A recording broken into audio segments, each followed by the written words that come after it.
Hola a tothom! Avui ja és el dia de Sant Jordi i avui conclourem la història que vam començar el dimarts.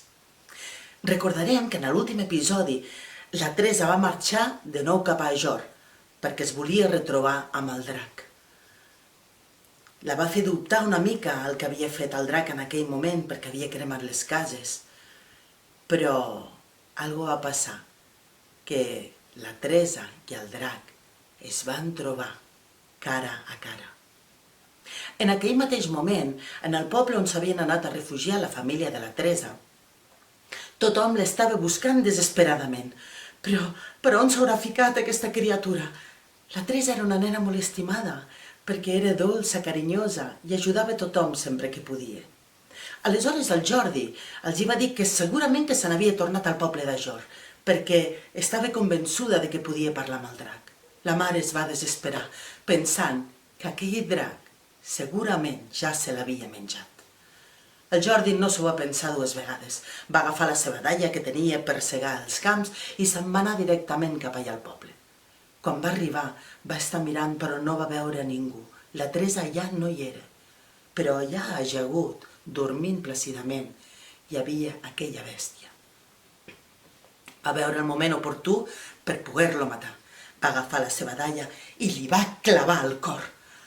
El drac en aquell moment va fer un crit de dolor i de la seva ferida en va sortir un raig de sang. El Jordi va caure enrere. I de darrere del drac va aparèixer la Teresa. El Jordi no s'ho podia creure. El drac no s'havia menjat a la Teresa. Ell va anar corrents allà a rescatar-la, però la Teresa només feia que plorar i cridar: "No, no, no, però què has fet? Pobre drac, però què has fet?"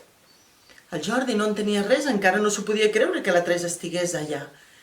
Però va agafar de nou la seva daga i va anar a intentar de nou tornar-lo a rematar.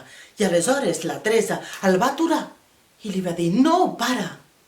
Perquè just en aquell moment havien vist que de la sang que havia brotat del drac havia nascut allà un roser amb unes roses vermelles precioses.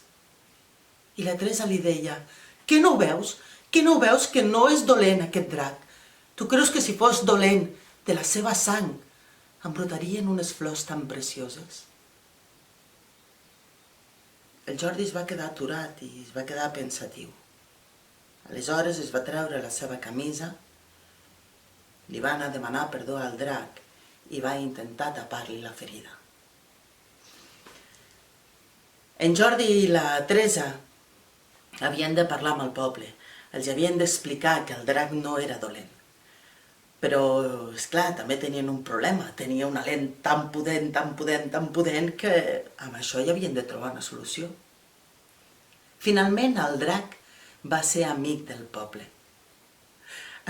Els va ajudar a reconstruir totes aquelles cases cremades. Per Sant Joan, el drac encenia la foguera. I per les tardes els nens se n'anaven allà on estava vivint el drac, una miqueta més lluny del poble, per jugar amb ell. Va ser una història d'amor tan bonica que la Teresa va decidir escriure-la en un llibret.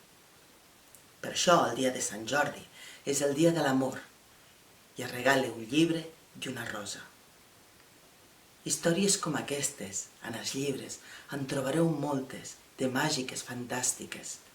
I per això us animo a llegir molt i a escoltar les històries que us puguin contar els vostres avis, que segurament en tenen un munt. I espero que aquesta també us hagi agradat. Feliç dia de Sant Jordi!